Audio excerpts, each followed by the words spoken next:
Howdy, welcome. I'm the Amateur Logician from amateurlogician.com. Thank you so much for watching this video. I hope you are having a great day. I hope you are doing well. We're going to be working through some exercises eventually from Socratic Logic by Peter Kreeft dealing with different types of propositions. We're going to look through my notes. Now, by the way, you can visit my website, amateurlogician.com, and if you click on Trivium Logic, you will find an extensive tutorial on traditional verbal style scholastic logic. If you want to master logic, that's one way to do it, to look through those many entries. I also have a lot of recommendations there on my website, including Socratic Logic by Peter Kreeft. I also have a newsletter you can subscribe to. I would really appreciate it if you did, if you enjoyed this type of material and you want to stay in touch and keep up to date on what I'm doing and get some recommendations along the way too, by the way. So Socratic Logic by Peter Kreeft is one of my top recommendations. We're going to be doing some exercises in the second video, and I've written down various exercise problems where we have a sentence. We have to think about, is it a proposition? Is it not a proposition? And if it is a proposition, what kind of proposition is it? We have to dissect each and every sentence. And we'll do a good handful of problems. I also have some notes based on chapter 5. Not all of chapter 5, but at least a portion of it. So let's first open up Socratic Logic. One of my go-to recommendations, we're going to be going to chapter 5, which is on the second act of the mind, namely judgment. In traditional logic, we often talk about the three acts of the mind. Now, the first act of the mind is on simple apprehension. That's when we form concepts and ideas. For example, man. We think about what a man is. When we're forming a judgment, we have moved into the second act of the mind. Here we're affirming or denying something. We're saying something is or is not the case. Now, judgment in words is a proposition. A proposition declares something to be or not to be the case. In principle, it's always true or false. All men are mortal is a proposition. It's declaring something to be the case. But we have to distinguish between sentences and propositions. Not all sentences are propositions. A question is not a proposition because a question is not true or false as such. If I ask the question, do you like this movie? You can't say true or false to that mere question. It's not declaring something to be or not to be the case. Likewise, if I give you a command, watch this movie, again, it's not a proposition. It's not true or false. It's not affirming or denying something. Okay.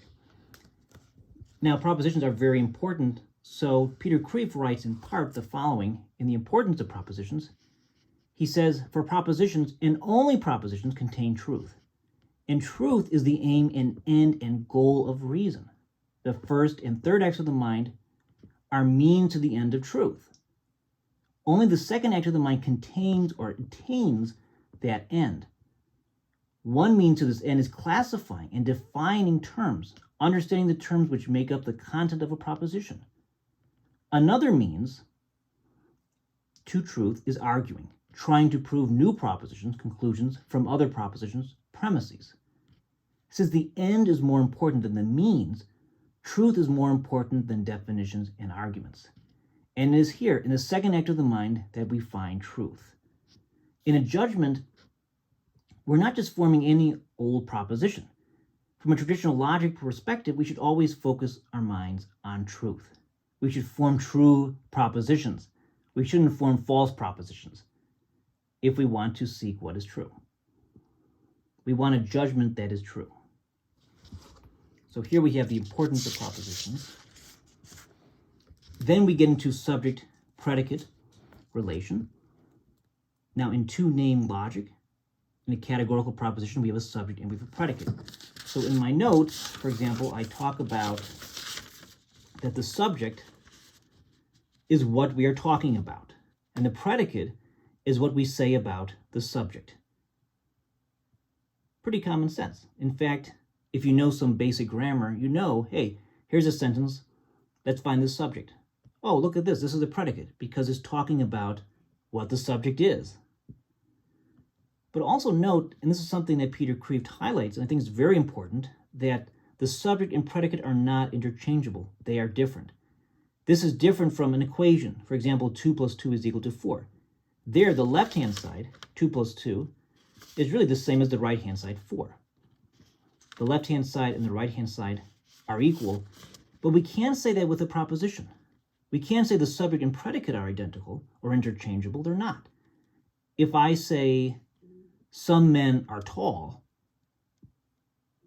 or if I say Socrates is wise, or Socrates is short, he's not identical to being short. It's just an attribute of Socrates, right? Or being wise, that's just an attribute of him. It's not identical to Socrates. So we have to be careful here. Subject and predicate are not interchangeable. The predicate does say something about the subject, but it's not saying that the subject is exactly identical to that predicate. So the subject is that which we are talking about. The predicate is saying something about the subject. And in a proposition, in a categorical proposition, we're either affirming or denying some predicate to a subject. Then we can think about kinds of propositions. There are all sorts. This is only some of them. There are more classification schemes than Peter Kreeft covers here, but these are very important, and these are the ones that are most useful, one might say, in most argumentation. We can think about simple propositions and so-called compound propositions. A simple proposition is going to be a categorical proposition. You have one subject and one predicate. And a compound proposition, you have two or more simple propositions. And compound propositions, you get things like hypothetical propositions, where you have if, then. You have disjunctions, the disjunctive proposition, either or, and the conjunctive proposition, conjunctions. You have both and, or something like not both and. So here, in these very simple notes, we have kinds of propositions. Simple propositions, these are just categorical propositions. Compound propositions, they're made of two or more simple propositions or categorical propositions. So hypothetical, disjunctive, conjunctive. Returning to the book, we have a nice little outline here. And we're just really going to scan this. I'm not going to go through all this. Also, we can think about propositions as having matter and form. So here, I say matter is the actual content, and form, we might think of as a general structure. Okay, so symbolic logic, when you see all those symbols in propositional logic, this is really just form, okay, versus actual content. So if I say all men are mortal, we have actual content. We have mortality, we have men, that's the matter. The form of that proposition is a so-called A type of proposition. Or in other words, it's a universal affirmative proposition, or in other words, we have something like all SRP. That's the general structure of the form. Now with categorical propositions, we have two variables, quantity and quality. So the quantity, we can refer to all of the subject or some of the subject. And the quality could be affirmative or negative.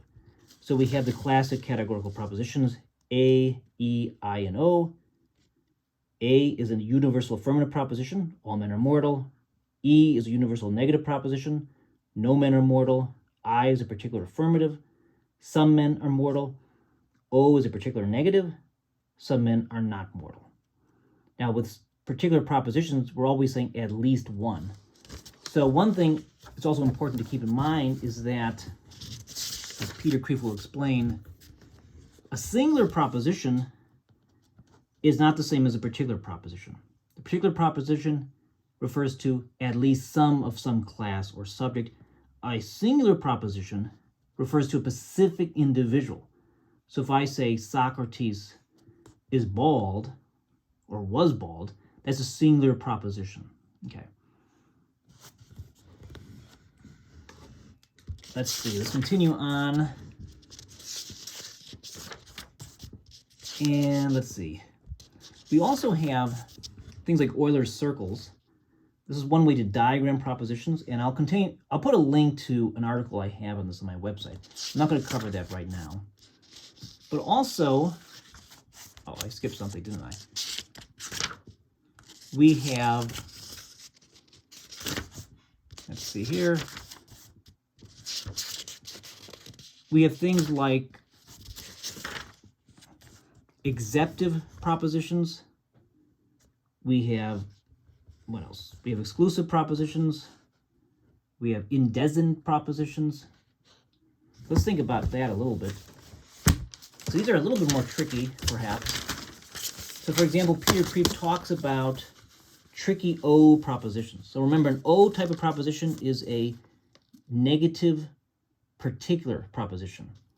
So for example, let's say we have not all S is P. How can we think about that in terms of the AIE propositions? Well, if we think about not all S is P, we can think about the not and all contradicting each other. So we're really moving to some S is not P. This really is representing an O type of proposition. It's written in a confusing way, to be sure, but this is really some S is not P, so that's an O type of proposition. An exclusive proposition is of the form only S is P, and there are different ways we can translate that into a categorical proposition. For example, we can say all S is P. Hey, only S is P, so it looks like we have this affirmative universal proposition. Perhaps even better, though, because we're saying that only S is P and nothing else, we can get this E type of proposition, this negative universal proposition, no non-SRP. Okay. We have exceptive propositions, so all except S is P.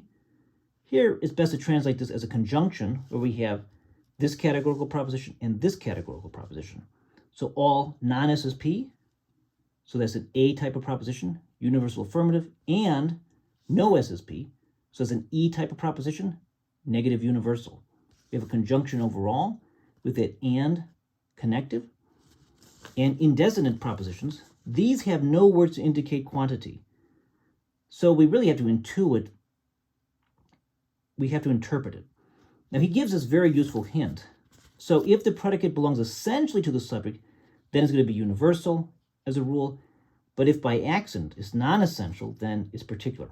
So if I say that there are men out there who are crooks, well, that's not an essential feature to all of men. It's an accidental quality. So it's best to interpret that as particular, obviously. So some men are crooks.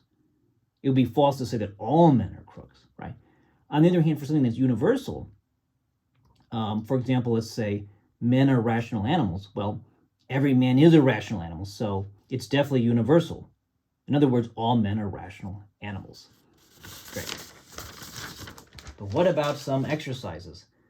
So we're going to go through these, and I forget how many I wrote down here. I think more than 10. So it starts on page 156. Some sentences can't be classified as any kind of proposition at all. I'm just going to go through all of these. Let me open up the book again. And hopefully I'll get there quick this time. So I just took out the bookmark, which might have been a bad idea. Okay, that's not too bad. So you can see we have some relatively easy propositions, some famous quotations we'll look through. We're going to do a few, at least one from each section. Quotations from classics. We have stuff from Buddha, from Shakespeare, from G.K. Chesterton, and finally the Bible. So we have a lot of work ahead.